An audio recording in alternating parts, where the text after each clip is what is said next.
Hello, everyone, and welcome to the second episode of WIF Vichaar Season 4, presented to you by the Warwick India Forum. My name is Sahil Chawla, and I am a co head of the Talks team at Warwick India Forum. It gives me immense pleasure to introduce today's guest, Ms. Sucheta Dalal. Ms. Dalal is an Indian business journalist and author. She has been a journalist for more than 3 decades and has won a Padma Shri for journalism in 2006. The Padma Awards are amongst the highest civilian awards in the country and are conferred for excellence in various fields. She was also awarded the Chameli Devi Award for excellence in journalism and the Femina's Woman of Substance Award for her work on the Harshad Mehta Scam in 1992. She is well known for her numerous investigative pieces in all these areas, and most notably for breaking the securities scam in 1992, which was India's biggest financial scandal until then. A very famous web series was made on the same. She has co-authored a book on the securities scam called The Scam: Who Won, Who Lost, Who Got Away. She has also co-authored Absolute Power, an inside story of the National Stock Exchange's amazing success, regulatory capture, and the algo scam, amongst other books. Ms. Dalal takes active interest in consumer and investor related issues. She has been a member of several committees and councils that are of extreme importance to the financial world. Ma'am, it is a pleasure to have you on WIF Vichar. We look forward to an interesting and insightful conversation with you. Ma'am, we're Thank you ready to so. begin. Sorry, ma'am. We're ready to Yes, begin when you are, ma'am. I'm ready whenever you are. Perfect, perfect. So, ma'am, our first question is about social media. Social media controls the lives of almost everyone in the current world. Do you think social media is a boon or a bane for financial markets? And have you witnessed any changes in the market since social media? So, two things I would rephrase that question and say, is it a boon or a bane for all our lives? Okay. I Yeah. think we excessively spend too much of time on social media as people, and I think the same goes. So, is it a boon? Yes, there are lots of benefits. Is it a problem? Yeah, seriously, so also. There is a set of negatives, and exactly that applies to the financial markets. Okay, so when you look at financial markets, one of the things that social media does is to allow an ordinary investor, so sitting here in Bombay or sitting in the back of beyond in remote India, as long as he has internet connection, to be able to access the thoughts and information of people around the world. So if you're a little discerning, you can start looking, creating lists, looking at people who you should follow, who are giving you good stuff. And just about all the people you looked up to in life, I mean, many of them are on social media. Your Nobel laureates on social media. You just have to follow them. So this is the plus side. I mean, it's fantastic. Similarly, as my husband Debasis keeps saying, that deep research that is being done by people, many of them generously put it out. If you know who to follow, you know what's happening. Then your access to information, that's the third part, very very fast, because the minute an announcement is made, you're definitely not waiting for the next day's papers.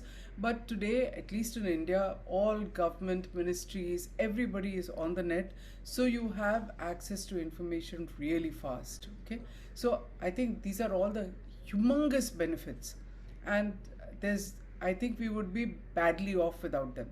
Now look at the flip side. Just as you can get access to really good stuff, you can also get conned and seriously looted by rubbishy information, wrong groups, what we call WhatsApp University, completely manipulated information, lies being portrayed as the truth, and you can get ensnared into it. So you can get into a Telegram group. A lot of that is happening in India. Get into insider trading, make mistakes, invest in expensive IPOs and lose money.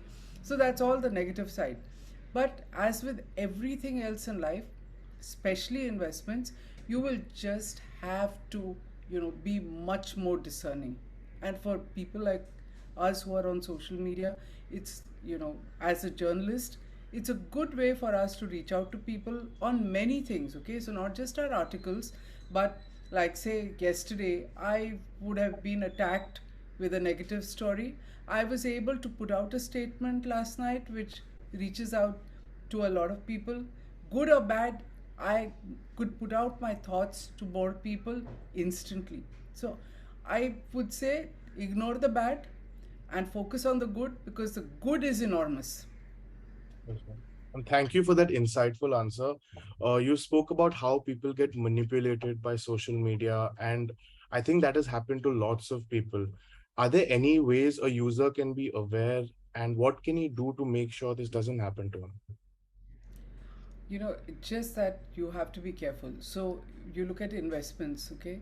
It's a simple uh, binary that you get fooled by fear or greed, right? So you can be frightened into doing the wrong thing, or you can be lured into doing the wrong thing by dangling high returns to you. This applies whether you're on social media, whether it's somebody coming to your house and conning you into buying some product, buying a share. So on social media, because of the speed of information, I think you have to be just that much more careful. And every time I hear people saying, oh, I'm older, I'm a senior citizen, I'm too young, I didn't know how the world works, I think there is no space for mistakes. But that happens in real life also. I mean, the last 35 years I've seen people falling for Ponzi schemes. Okay, those Ponzi's are online today. You can call it like a great algo for derivatives trading, where earlier they used to say, you get a gold bangle and you sell it and you get 10 people, left hand, right hand, 4 people here, 4 people there. Those introduce it to 4 more. You know how the typical pyramid Yes, ma'am. works, right? This used to happen. This continues to happen in the smallest and most illiterate villages.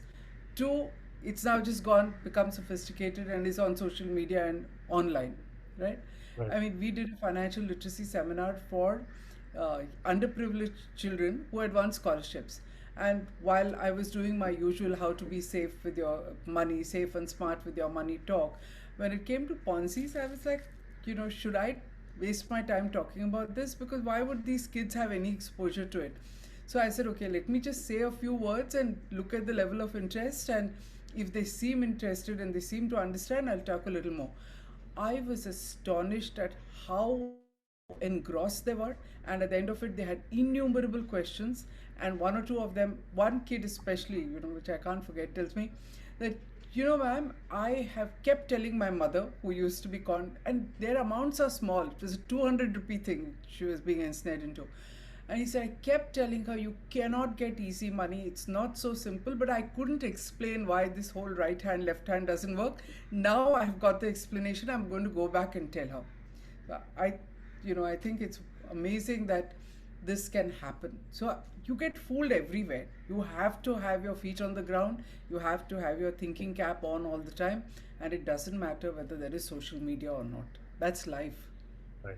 Thank you for that very insightful answer, ma'am.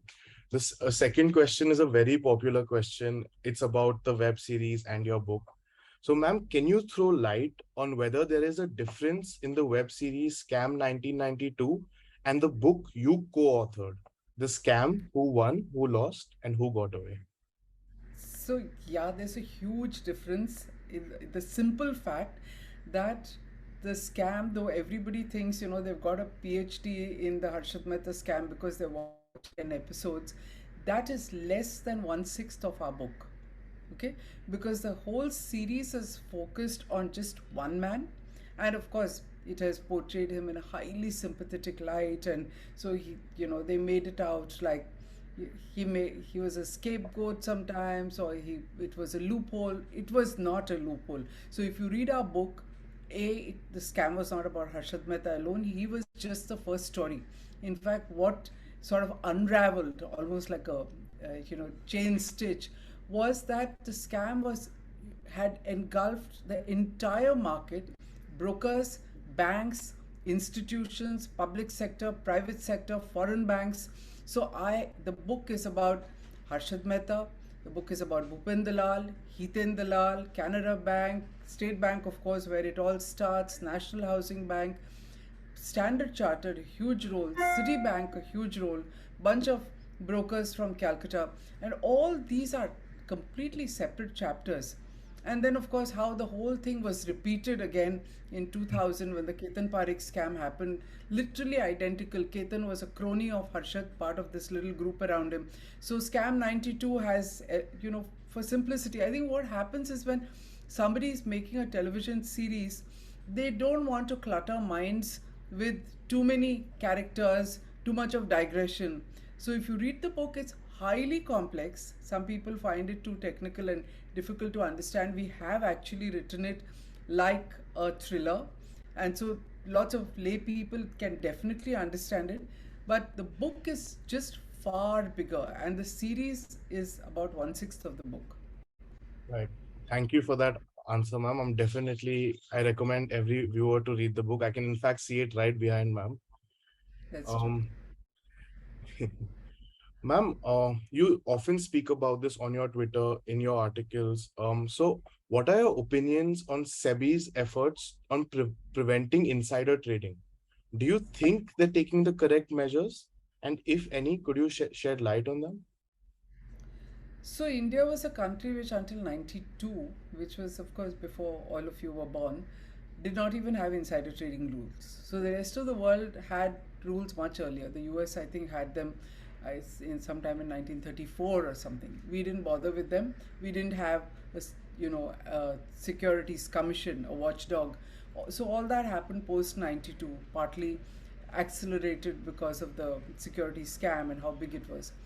So insider trading is a malaise around the world, right? So all regulators are constantly on their toes trying to find new ways that people come up with to beat the system.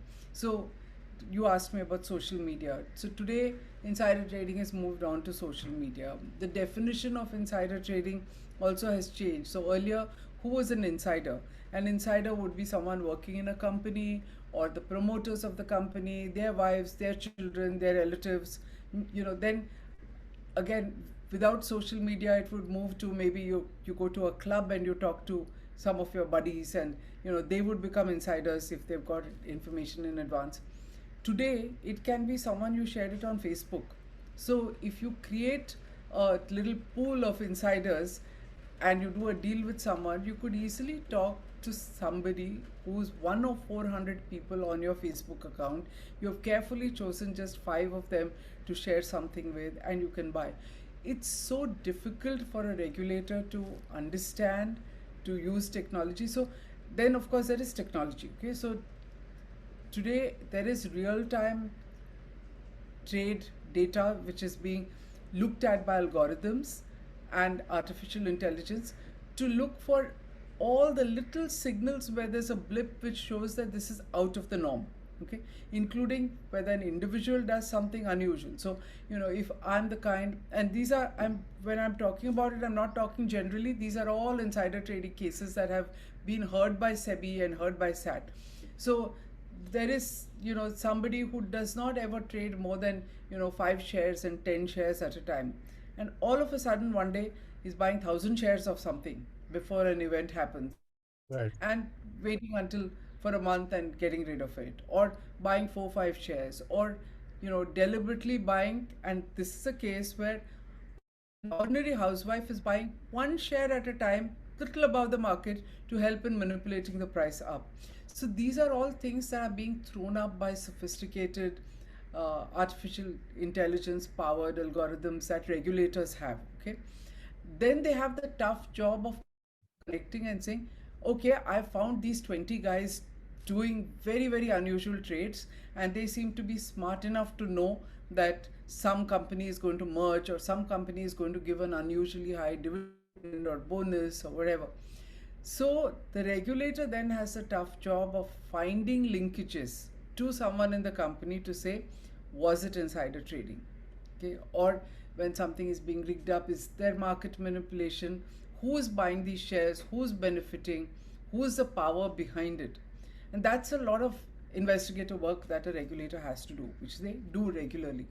But the final thing is, how do you deal with it? So you have, you got enough information?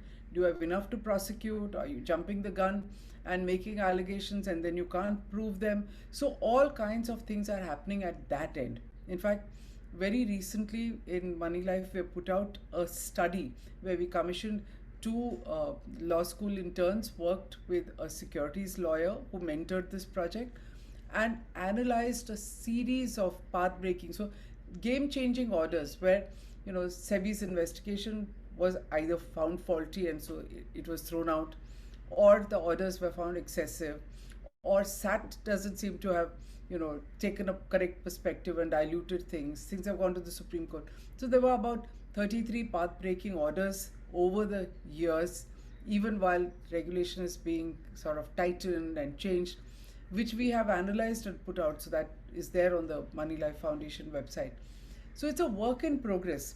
Nowhere in the world is any regulator able to say, I have licked insider trading and I have the artificial intelligence to immediately flag it. You may flag an unusual trade, but the, you know, proof of linking it to an insider is the big Herculean job, and everybody struggles with it. It's notoriously difficult to prove, and usually indictments are very few and far between. So a lot of times I think regulators like the SEC, they don't even prosecute unless they're fairly confident about actually getting a judgment in their favor. Thank you for that answer. It was really nice and I learned a lot from it. Ma'am, so what do you, is there anything better SEBI can do? Anything in your opinion that could help prevent insider trading? So, what we have said in that report, which we researched, is that SEBI's orders have to be more focused, they Hmm. have to be precedent, and each person who's looking at it, an adjudication officer or a whole time member, cannot have his own sort of approach to look at it, because that is not, that is leading to very haphazard judgments where nobody can figure out what really is something that will get you caught and what really is insider trading. You know, sort of, you frame rules and you have definitions, but these rules actually get sort of concretized when there are judgments, because when it goes into litigation and when it goes before an appellate body, there are two sides that are fighting. So I, if I'm accused of insider trading, will have a lawyer arguing for me about how, what the regulations are and how this does not happen, right? So judgments and precedents are all important, and what we have analyzed and found is that's where half the mess is, because each one seems to be deciding cases in their own way, and you know, this sends all the wrong signal in the market, and I think SEBI needs to improve on it, and which is what we have written and recommended. Right. Thank you, ma'am. Ma'am, so like you mentioned, WhatsApp University, people are talking about Godi media. So, ma'am, can you talk about the changing face of journalism in the 3 decades you've been involved in this field? Is journalism still about speaking truth to power? So, you know, I don't want to say it's not, because I see a lot of great journalism being done. Okay, so let me take you through what I see. So, earlier it was about mainstream media, right? So, you had large newspapers like Times of India, where I worked. So, you aspire to be in a big newspaper because most of the breaking news happened there. There was no television, right? Then came television. So news was broken there. In the initial days, television did a lot more. It was real time. You could be on the, you know, you could be on the ground, report things live. There is a fire, there is an attack. You're sort of watching it. You're participating in it. So those were the wonderful days of television journalism. Unfortunately, what happens is television is extremely expensive as a medium. So pretty soon, both television as well as the print media began to realize, and the corporate world, not just in India but even abroad, began to realize that you can control the media, because the media constantly needs to be fed with money and in the form of advertising in order to survive. They can pay their salaries, they can pay news gathering expenses only if there is this constant source of income. And people are not willing to pay too much to buy a paper or subscribe to a channel. That is a minimal part of revenue. So it is, I blame the corporate world for corrupting things, because the minute then you start paying and you have these big budgets, and the budgets are not just corporate world, the government has cottoned on to this and is become a big player. So the government also says we are a huge advertiser, we are advertising all our projects, so we will behave exactly like a corporate. What does the corporate do? They say, suppose I have a 5 crore budget for a particular paper or a news channel. You write a negative story about me, I'm pulling out that 5 crores. Okay? So the pressure is humongous on the editor and the journalist not to write. So it's killed. And then you have things like private treaties that some newspapers in India have entered into. Then it went a step further where they decided annual budgets. So, it would include sponsorships of seminars and events that they did. It included speakers who could come and speak at your seminars. So it's no longer journalism. I mean, they dictated who they are going to give a story to, what will be the interview, what will be the questions that are asked, or they decided that I'm, say, the rubber industry, where we are affected by a government policy to levy, excessive tax. So maybe 20% tax I think is too high. So how do I lobby for it? I go to a news channel and I say, listen, why don't you do a discussion on it, saying India needs to reduce taxes to compete with the world. So you have the PR agency which will give a brief, then they will set the panel, they will choose who the panelists are, they will decide who's going to speak. That so that became the next phase. Then the government stepped in and said, we are bigger than all corporates, we advertise much more. So this, what you're calling, whether it's called Godi media or whatever words that people use, that came in, okay?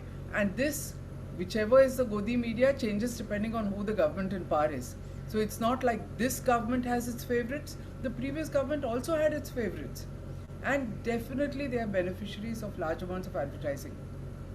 But thanks again to social media and the fact that you can put your message out there, people like us, Money Life, with a tiny organization and a shoestring budget, we can make our voices heard, and we are able to continue doing real journalism, I think. But we are not alone, because I see wonderful work being done on medical journalism, on health. I mean, especially after COVID, this truth to power business is being done by so many wonderful reporters. Then, going down to rural areas. So large newspapers stopped sending journalists. In fact, they did not even have stringers to cover rural India. But today you can have one person who's able to report from the ground there. There are some scholarships which will allow them to earn some income doing it. So I think you're getting a lot more from ground up than you ever did before. And I think there's great journalism happening. Its reach is very limited. Unfortunately, what then happens is that if my area of interest is business, I discover a few of these journalists in business. If I'm focused on health, I will discover these journalists in health. But each one is discovering them in their area. So the environmentalists, the activists who are fighting for it, there is wonderful work happening even over there. Lots of data being put out, all available free. Sometimes they're able to put pressure on the government. The thing that I feel sorry about is that, like when I broke the Harshad Mehta story in 92, the fact that it came in Times of India has the effect of a big bomb. The politicians take it up in parliament, it leads to an investigation much faster. Now, if you look at what happened when we broke the co-location scam, I mean, we broke the story, we kept writing to SEBI before we wrote it, saying, please investigate. They wouldn't look at it. In fact, they sent it to NSC, taken their answer and buried it. We faced a defamation suit, and I think this is the biggest fear of the smaller publications, that you get harassed. But then again, our case is a path-breaking one where NSC lost. They had to pay 50 lakhs as a penalty. Of course, most of it went to 2 hospitals. But I think it sort of sent a huge signal that it's not so easy. In fact, until that happened, the number of defamation suits, all 100 crore defamation suits against so many people in the media, it was like every day someone was being sued. We ourselves had 3 or 4. In fact, we have written it in the introduction to our book. That has cooled down dramatically because The court, obviously, one fantastic judge gave that order, but it's there, and people know and people are worried that this could also happen. You need one maverick judge who's willing to back you. It's not so easy. If you followed India, you know what's happening with the judiciary, but it can happen, and that itself is a deterrent. Thank you, ma'am, and hats off to you for the fearless journalist you've always been.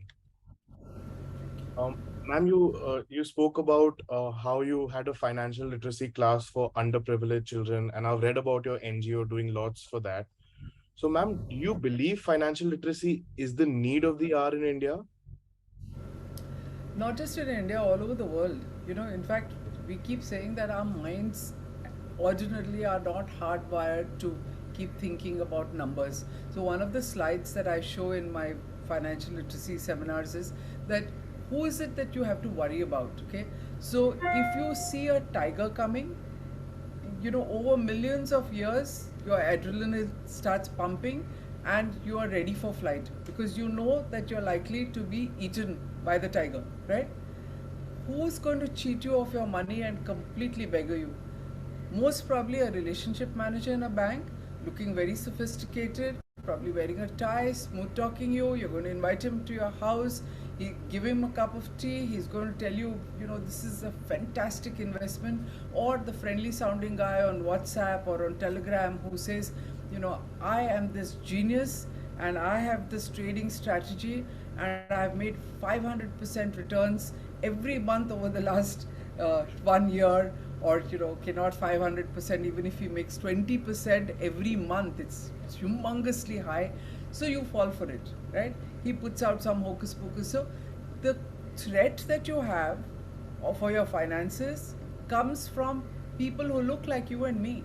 You don't even know what to watch out for. It is your friendly neighborhood uncle who sells you a LIC policy, possibly not even knowing what a toxic policy it is. Okay, benefit of doubt, he doesn't know he's cheating you because he also hasn't studied it, but it's a good commission and he's earning money post retirement, so he's hawking policies.